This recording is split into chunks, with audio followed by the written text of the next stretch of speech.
Hello. Sorry, I'm a little late today, but I mean, better late than never. I'm trying to just get my phone to cooperate so that I can see you guys bigger than I currently do right now. I think I should put you up on the stand too. It might be easier to juggle y'all. Hi. It's just me. So today's another day where a couple bandmates had a lot of conflicts, and so we're not having rehearsal. It's a frustrating thing, but it happens, when you're in a band, you have a lot of people's schedules that you're juggling, and I don't blame them. It's just frustrating because it does come with the territory, and you just ride the wave. You know what I mean?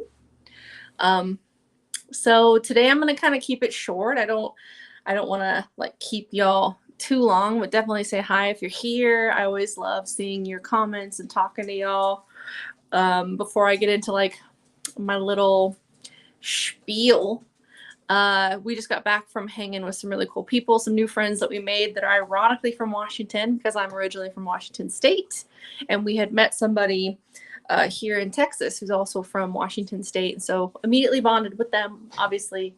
And so we finally got to get together and go out and hang out, and it was a glorious time. So now I'm back to my house, and I didn't want to miss going live because I always promised that we're gonna do this. So I never want to let you down if you are looking forward to it. So here I am, and I think there's just a lot to get off my chest. I've been thinking a lot the past week or so about 2024 and what it means to be an artist in 2024, and just things that I've seen from The Voice to the X Factor to any of those damn shows, to what I've seen here on stage in Austin, to what I've experienced being here in a different state.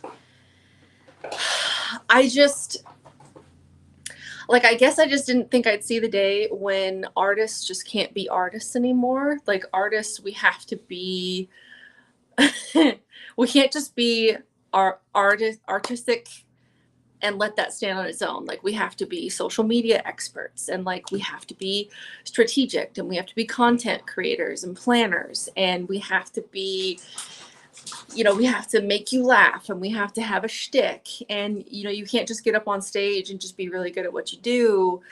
You have to light yourself on fire, or you have to take all your damn clothes off, which is such an unoriginal thing to do when you're a female in the industry, in my opinion. And I think it's dumb, and it stresses me out, honestly, and it makes me not so happy at times, and I'm not gonna fake it. I censor it makes us so we have to censor ourselves too so much. We have to censor what we say and what we create because we don't know what everybody's gonna like, and we don't know if we can capture everybody's attention for longer than 11 seconds. And it's turned into just being the weirdest dynamic, and in a way I feel like it's killing creativity. In a way I feel like it's killing authenticity, and it's just turning everybody into it's turning creatives into a circus. And that's, again, this is my unsolicited opinion. Nobody asked me to get on here and say any of this stuff, but I'm saying it because I think it every day. I was watching a quick little clip, you'll see, when you go through Instagram reels or whatever, and there was a cool troupe of I swear 20 guys who were dressed like mariachis. At least it's what it looked like to me. And they were really good. They were dancing. They were really tight and crisp. Everybody was on point. They looked great, danced great, and they all lit their feet on fire. And while I think that's different and it's cool and it's eye-catching, it's just a shame that they couldn't just go out there and do their really cool routine. You know what I mean? They're like, oh, we got to have something to keep the attention for longer than 11 seconds. We got to have something that'll grab people, because really good choreography, really good unison, really good, just a really good performance doesn't do it anymore.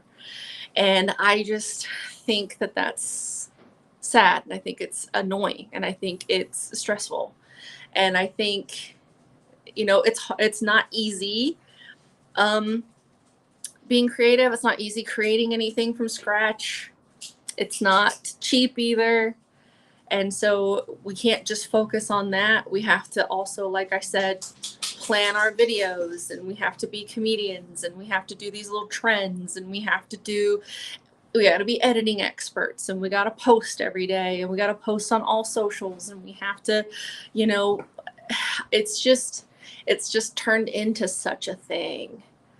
And it's another full-time job on top of creating. So we can't just focus on making things that are cool and doing them to our fullest abilities. We have to also focus on being popular, right? I feel like it's turned into like a popularity contest instead of who is the next best thing, right? Who is the most unique? Who is the most polished? Who is like the next Bowie or the next Prince or the next Michael, the next Queen? Like, it's not about finding the next coolest, authentic, unique thing.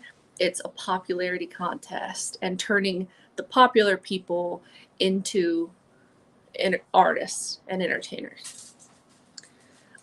Because autotune obviously exists. And I just think that's freaking sad. I think it's sad and it's stressful. And I don't know. And it's not always rainbows. Like, I can't just get on here all the time and just smile and joke and ha ha ha and look how happy I am. Like, because it's just not real life. You know what I mean? I'd rather sit here and just always know that I'm going to be real and take it or leave it. At the end of the day, I don't really care. You know, you don't have to like me. I don't do art. I don't create. I don't perform to be everybody's favorite. I do it for the people who it's meant for. And then the people that get it, get it. People that don't. That's fine. Keep on moving on. If you don't like it, you don't have to stay. You know what I mean? So, yeah, I just want to always be real. I want to always be myself. And I hate how much we have to censor. I've really felt like, especially recently, whenever we do these lives and I do any other sort of like video, I have to censor myself because I'm thinking too much about the views, right? I'm thinking too much about the likes and the follows and the shares and the numbers.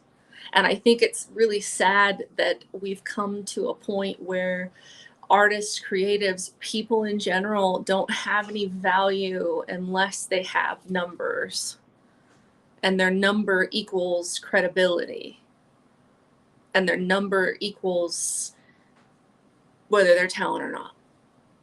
And I think that is trash. I think that is trash. I've seen some really cool music videos. I've heard some amazing music that has a handful of listens or a handful of watches, you know.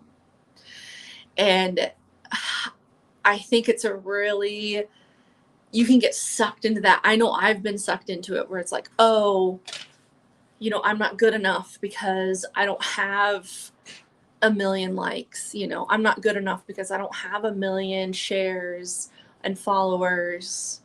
And it's hard enough being an overthinker that I am and being a perfectionist and being hard on myself and having high expectations for myself, and then adding that on top of it of like, oh, well, you know, is everybody gonna like this video? Is everybody gonna like this song? Is everybody gonna like this little cheeky reel that I post or this picture that I post? And did I do a good caption? Did I find good hashtags? And like, it just turns into something that is it's too structured in my opinion, and it's inauthentic. And I don't like it. And I think that obviously this is me ranting right now, and some of y'all like it, some of you don't. Again, if you don't like it, you don't want to hear it, move on. Have a good night. If you watch it later, hi. But again, you know, I'm going to be me, and I'm going to show all sides of me. And this is me just expressing some frustrations. and just kind of getting them out, so that if you are also somebody who feels this way and you're a creative, I hope it just gives you peace of mind that like you're not alone in feeling that way, you know?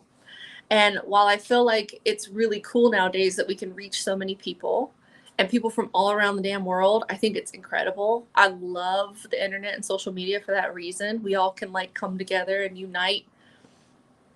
And it's such a beautiful thing, but I also think there's just the opposite end of that too, where we're starting to give people value based on how many likes and views and streams they have. Likes and views and streams they have, and I think that's sad. And I even remember we did a live, my band and I, right? Or I think it was the live stream we did for a concert that we had here on September 1st. And I'm not going to name names, but somebody was like, "Oh my gosh, how many views do we have? Like how many people are viewing?" As if that's going to bring it more value, right? That's going to make it's going to make us worthy. You see, am I making sense?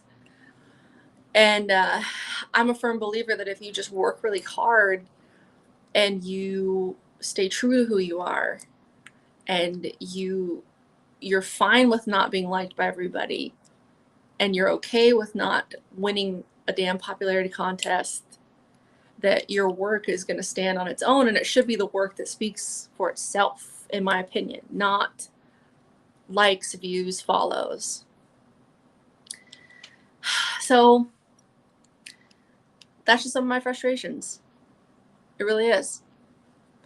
And John, Washington State is amazing. I thank you. Yes, that's where I'm from. I'm from Camino Island, Washington. Go Spartans.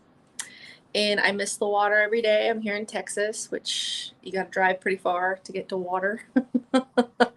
But yes, Washington is a beautiful place.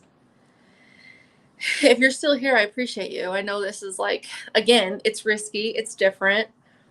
I always censor myself when I have a feeling to like just share some of the negative sides of being creative, or the negative sides of taking risks and following your dreams. You know, you're not always going to have sunny days. You're not always going to have like the high highs, right? And it just comes down to how hard are you willing to work? Like, how bad do you really want it? And I always have to ask myself that when I have like moments of just like, this is wild. So by no means is this a damn pity party. I don't need pity. I just am trying to like raise awareness and give comfort to those who feel like, maybe your content isn't good enough, or your music isn't good enough, or your art isn't good enough, because you're basing that off of your views. And somebody else who I think is amazing covered this. Her name is Sarah. And work with her a little bit. And I loved her video because it touched on some of these points. And it also just got me thinking a little bit more. So yeah, I mean, share some of your experiences. If you're a creative, let me know in the comments. Talk to me about it. Do you agree with any of this? Like, do you think it's okay that we're treating everybody like they only matter if they have a lot of followers? I keep seeing so many young kids creating their own like TikToks and stuff. And hey, they film things better than I do, and they edit things better than me, and like props. Like, I swear they're just coming out of the womb knowing how social media works nowadays. But, I just, I'm not good at social media, and I can admit that all day. It's not easy to pick myself apart and edit a video and hope that it's, gonna do well. And maybe it's good for me because I'm hypercritical. I don't know. But then I just constantly look at the numbers. You know what I mean? Like, I'll post it and I'm like looking at the numbers. Like, oh my gosh, oh my gosh, oh my gosh. And then it just becomes not such a good thing for me to be doing. So I don't know. Any tips, tricks, suggestions? I'm open to them to kind of curb that. But I also am going to touch really quick on if you're looking to get into being a creative or a musician specifically. Let's say you want to start a band. I would just, obviously, I'm proud of you invest in yourself. I'm always going to support those that take risks and go after their dreams. 100%. I'm always going to support you in that. I would just tell you that it's not for the weak. You're going to be juggling a lot of people's schedules. You're going to be juggling a lot of people's personalities and egos. You're going to have to be ready to grind and like have boots on the ground and go after the shows you want to play. Just know you're not entitled to anything. People aren't just going to give you shows because you want them. You have to show them that you are the right person to book, right?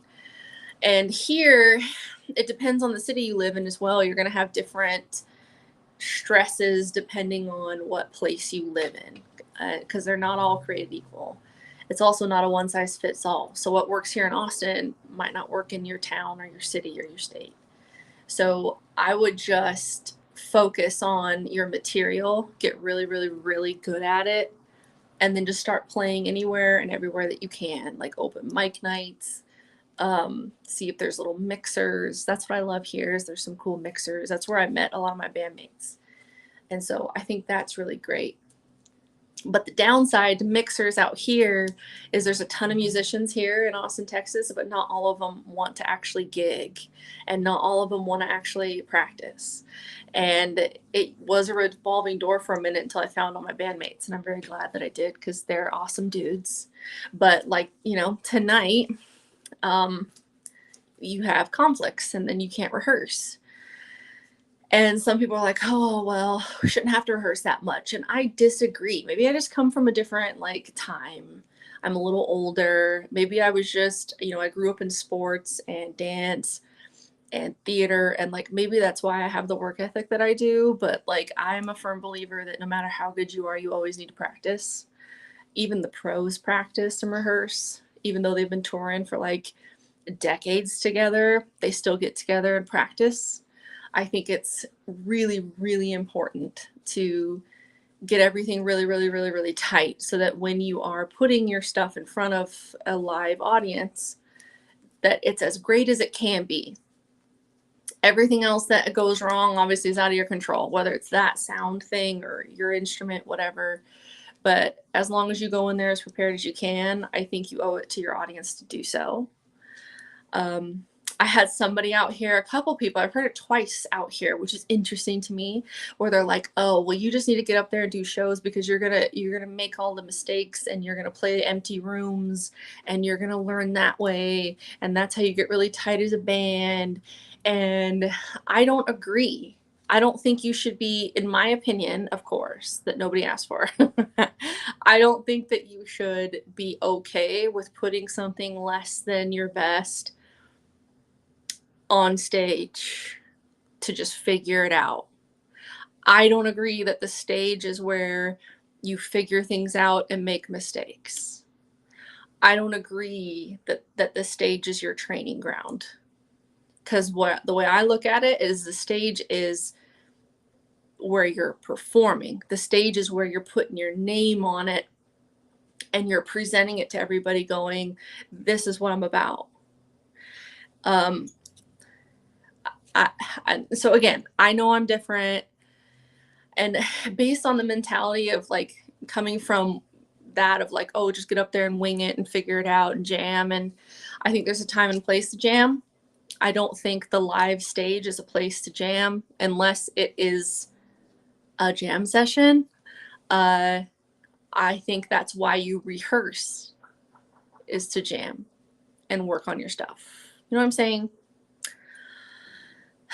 Because I know myself, I don't want to get up on stage in front of people, whether it's one person, 20, 300, and not do my best because I'm not prepared or because I didn't rehearse or because, I didn't want to rehearse.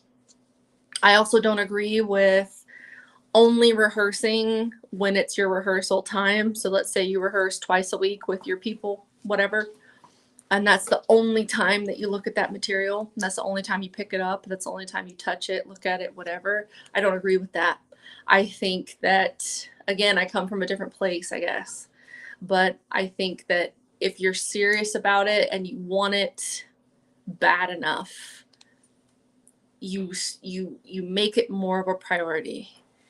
I think if you're only going to put work into something once a week, you're only going to be as good as once a week, if that makes sense. And in my humble opinion, I don't think once a week is good enough to get booked. That's just me.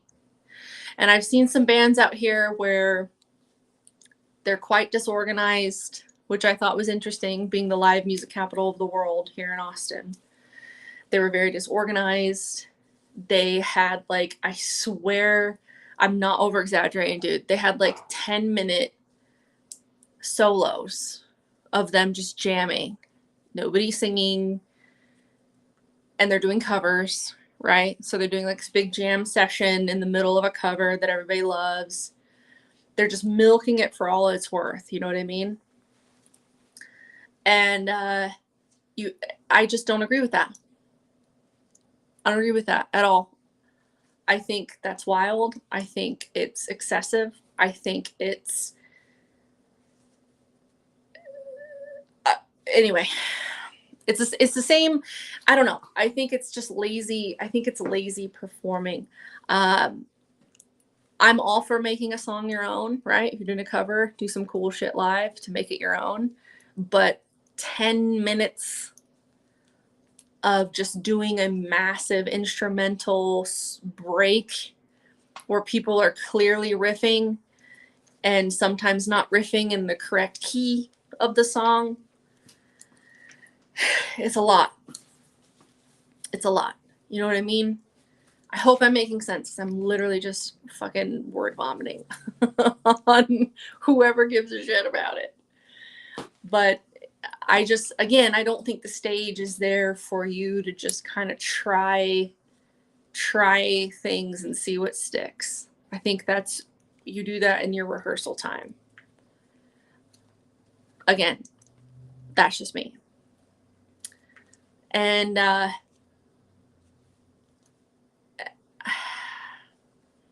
don't know. I'm like, should I say this or should I not say this? As I just talk about like censoring myself. I've seen bands out here. We've been here like 2.5 years, almost 2.5 years. And some bands that I've seen out here, they get up on stage in a rugged t-shirt, shorts, sandals. Their hair's not brushed. Like, you feel me? Like, it looks like you slept in your clothes or you just rolled out of bed and threw something on, and then you guys get up there and you're the ones that are booked. And it's hard to get bookings out here in Austin, Texas. And I also don't agree with that. I think, again, what you put on stage should be your best because people are giving you their time. They'll never get their time back. And you're putting your name on it as an artist. And so I think that you should care more about that. I think you should care more about that. I'm not saying go out and buy a bunch of fucking sequins, even though they're amazing. But I'm just saying, if you are more casual, there's a way to do performance casual. If your shtick is being more dressed up, perfect. You can do more performance dressed up. I just don't get getting up there looking like, it's another Tuesday. Maybe you just went to the lake and then rolled in and you're doing a show. I don't like that. And again, my unsolicited opinions, nobody fucking asked, but you're on my pages. So I'm going to share what I want to share today. More specific to Austin and booking here in Austin. I talked a little bit before about places here, like venues, because there's like over 200 venues here. And there's like, they're all in different brackets, I would say. So you have like this percentage of venues who they book their people months in advance, and that's awesome, right? Then you have this percentage of venues that make the performers pay to play, which I completely disagree with. And then you have this percentage who they don't give a fuck who you are. They're just going to throw anybody up there as long as, you know, you bring a lot of people that are going to drink, and they only care about that, right? They only care about the bottom line. They don't care if the band is good. They don't care about any of that. They just want to make sure that lots of people come and drink at the bar. Okay. And I understand all sides of the business. But that doesn't mean I agree with it. And getting to this pay to play topic, because I'm very passionate about why I don't agree with this. When you are a musician out here, let's just talk about the logistics out here. So you have to pay to park at a lot of these places, especially the closer you get to the city. And a lot of the places that you're able to park that's in close proximity, it's about $20, $30, sometimes even $50 if a festival's going on. So you've already put that in, as well as your gas. You're carting all your equipment. You show up. Sometimes they don't even have a sound guy. Sometimes they don't even have sound equipment. So you're bringing all your own equipment. Now you have to be a sound engineer, which is a whole art in and of itself. And you also had to do all your own promoting, which costs money. Let's say you did some ads on Facebook or wherever you did them, Instagram. And then you do your own marketing. You're doing posting on all the socials, making all the videos, posting all the things. You're getting people there, and they make you pay to play while you've done all the work. Free promotion for them. They can't even fill their own venue on an off day. And you got all the people there, right? You're just crossing your fingers that you got enough people to come to meet that pay to play percentage, and then where you're going to make profit, right? And at the end of the day, it's not about the money. It really isn't, if you really care about what you're doing. But at the same time, when you're already in it now, like $300, not even the pay to play amount, I think it makes sense just to get a little return on that investment. Like something has to even out. Because these aren't the only costs to being a musician. You know what I mean? And I get that the venue, they got to make their money, right? They got to pay their bills, keep their lights on. They're also a business. They have a lot of write-off opportunity. And hey, you know, free marketing would be great. Like somebody to do free promotion for my band would be amazing. Somebody to do free marketing for my band would be amazing. Somebody that brought all these people to my show and I didn't have to do anything, of course that would be amazing, you know. But I don't think it's right that they wouldn't get paid for that. You know what I mean? That they wouldn't get at least a little something. And so, you know, these venues out here, they also don't promote. When, again, it's a write-off for them to promote. And it really would make all the difference. Like if you're a venue owner and maybe you don't have the funds to like pay full price for a really cool band, what would make all the difference, honestly, is to just even it out somehow. So if that's the case, that's totally cool. Instead of making the band pay to play so that you, no matter what, get your bottom line and the bar and the food from work that you didn't do, that the band did, I would ask and suggest that you run a promotion on socials, pay for some ads to get people there. Make an event yourself for your business saying, hey, we have these people coming. You know, do some actual promoting and marketing. Another thing that would be cool if you didn't want to do any of that, how about you pay for the videographer or the photographer to come? Because it's pictures for your business as well as giving it to the artists, which is what we all need nowadays because social media, ridiculous, whatever. You know, because then, no, you're not able to pay the band, right? But something, you're helping them in some way still. Like there's still a return on all the work that the band's doing in some way. And so I think something's got to give because it's expensive. The last show we did, September 1st, we had a videographer, photographer come that my band paid for, who was a pretty hefty price for 1 hour work, but he was worth it. He's amazing. We loved his shots. You've probably seen some of them on the page, on my Facebook page. So we paid for that. We ran our own promotions, which we paid for. They were on Instagram and Facebook. They're X amount of money per day. I think I put in about $60, I want to say. So we put in that. The apps. So this app I'm on right now costs money because we did a live stream.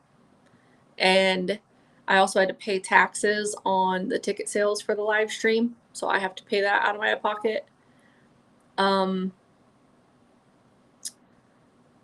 Obviously driving there, all my costumes, makeup, equipment, my band's equipment, all the posting, like making all the videos, editing all the videos, posting all the videos. Not to mention I had to build the whole lineup, because that's another thing venues don't like to do out here, is they don't want to do anything. They just want to cash that money, right? So they don't even plan the lineup a lot of times. They put that on the artists to do. They'll put it on one band person or one artist, and they'll go, you go ahead and plan the whole thing. Go find all the players, go make the bill, the lineup. Which that takes work, that takes time. Making the videos, editing the videos, posting the videos, which is free advertising for the company. But I have to use an app that I pay for to edit. So that's another app. So I'm already, before we even did the show on the 1st, we were already into it about $600+ And the bottom line that they, on top of that, wanted to take from us was $350. So they take that from your actual live ticket sales, like the people coming through the door, right? And if you buy it on their website, whatever. And then if you hit that mark, then they pay you. But then you're sharing it with the whole lineup of bands. So if you have 5 bands, you're splitting that across all 5 bands, right? While the venue got, all the people, all the profit, all the advertising, all the pictures, all the tags, all of that. And I don't think that is right. Sorry. I know as a business, you got to make money, and I'm all for that, but it's like a help me help you situation. You know what I mean? Because I find it hard to believe that on the business side of things, it would be bad business to the business owner to go into a similar situation with, let's say, one of their vendors. If the vendor was like, oh yeah, we'll sign a contract to be your vendor, but every month you better do all this free promoting, all the free marketing for us, post videos, run promotions, bring a bunch of people to buy our stuff, and we're going to make sure that you hit minimum this amount before we'll even distribute to you. Then if you hit that amount, we'll then pay you whatever you actually sold in your venue. I think any business owner would be like, that's not a good investment, because I have most of the risk and you have all the profit. So if things go bad for me, they only go great for you. So like, what is this business relationship? You see what I mean? So those are my thoughts on that. That's why I don't agree with pay to play places at all. At all. Especially when you're a new band and you're just starting out and you're trying to just find your people. And of course, just play all the things, but like, it's so hard to get bookings. You can't play all the things here. And they want you to bring a ton of people. It's like, of course, I would love to do that, but we're new, like new people need to be like openers, and like we need to play, anywhere we're able to play, so that we can start building that little army of fans and followers. And being in a new state where you don't know anybody, you know what I mean? You're still figuring it all out and making friends and doing the best you can. So again, not to have like little pity party, play my violin. These are just real things. These are my real thoughts, real things that happen around here, and how I feel about social media, and how I feel about being an artist now, and how I feel about things that happen here in Texas.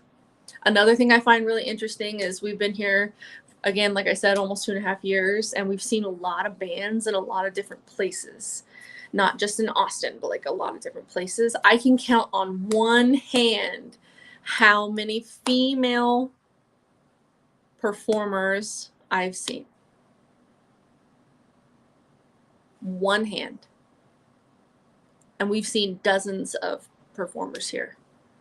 I'm talking like booked bands or booked players. And I think that's ridiculous. Because they're here, they're talented. I follow their pages, you know, I follow their stuff, I listen to their stuff. I'm all for women supporting women. And what's up with that? What's up with that? So, I don't know, you know. I think maybe some venues and business owners or just people in general just don't know what it takes. And it's, you know, writing music is not easy. I commend anybody who will put their experiences and their ideas to paper and then be so vulnerable to use their voice and, you know, create something that touches other people's hearts and helps them relate. Like, hats off. It's not an easy thing to do. And it's also not cheap. The studio is freaking expensive. And it gets more expensive when you have to hire players to come into the studio to play, because they have their hourly rate or their per song rate. So you go in there and you pay for how much it costs to do your vocals. And then if you hire players, each player has a different rate. So you're paying for that. Then when it's all said and done, you pay for your mixing. And then when that's all said and done, you pay for your mastering, and you do that per song. And it's about $800 per song if I want to give you an overview. So when you hear an album that has 12 songs on it, it was about 800, sometimes more than that per song. You do the math on that. And then we go into distribution, which has its costs, because you register your music through BMI or ASCAP, and then you distribute it, whether it's like CD Baby or DistroKid, whoever you're distributing, you have your distribution costs. And those are going to vary. Some of them are ongoing. If you sign up for them to keep promoting your stuff on different channels and different whatever. So that's expensive. And then now we're going to get into promotion. So when you are looking to, you don't want to just release a song and have it sit there, or release a video and just have it sit there. So now you also have to look at marketing and the marketing costs and the promotion costs. And if you have a manager or you have a press agent costs you a pretty good penny per month to help you promote and market. A manager costs you a pretty penny per month to market. About $1,200, $1,500 just for that a month, right? Depending on how long your campaign is. Let's say you do campaigns on your own. They're going to have their own costs depending on how long they run and who you go through, whether it's YouTube, whatever. So you have those costs. Now we're already really into it pretty deep, right? And then on top of that, you know, you have photo shoots. So then on top of that, you have photo shoots. The photo shoots are expensive. Depends on who's taking your pictures, but it can range from like $150 to $400, and it's expensive, but you need photos because you got to promote the heck out of this stuff. And then let's talk about music video. Depends on what your music video is and how long you're shooting and how many locations, but you're looking at about $5K, $10K, $15K for your video. If you want it to be, you know, pretty good quality. I'm not saying you can't create something really cool on your iPhone. Of course you can, if you have the fortitude and, you know, the artistic view and all that, and that's something that you want to, you know, put out there. But if you're looking to reach, you know, a little higher than that, you got to put a little more money and investment in that. And then it's promotion that goes into that video that's different than your music. So it's another campaign that you do. So I'm not trying to scare anybody that wants to do this. I'm just trying to be freaking realistic, because it takes a lot more than just having talent, and it takes a lot more than having a gimmick, because I feel like every artist just has a gimmick nowadays, and we have to just light our feet on fire or get completely freaking naked or whatever keeps y'all's attention for more than 11 seconds. I don't freaking know. But it also takes, you have to really want it to stay in the game, and it takes money and funding, and a lot of independent artists don't have that. And that's why you don't hear the unique people. It's because they're not able to fund their stuff. They're not able to promote their stuff, because it takes more than just putting it out there on TikTok. It doesn't mean it's even going to get looked at. You know what I mean? Without us being these like dancing monkeys. And you have to really love this, and you have to really be ready to give it all you got and to invest in it and stick to it, which is what I've been struggling with, honestly, lately. Is it worth it for me to stick with it? And like I said, it's not a pretty thought. I'm not going to just sit here and feed you full of bullshit. Like, this is, I think every artist thinks that at some point. Every business owner thinks that. Is it worth it at the end of the day? Should I keep doing this kind of stuff? Because it's hard when you're being reduced to a number.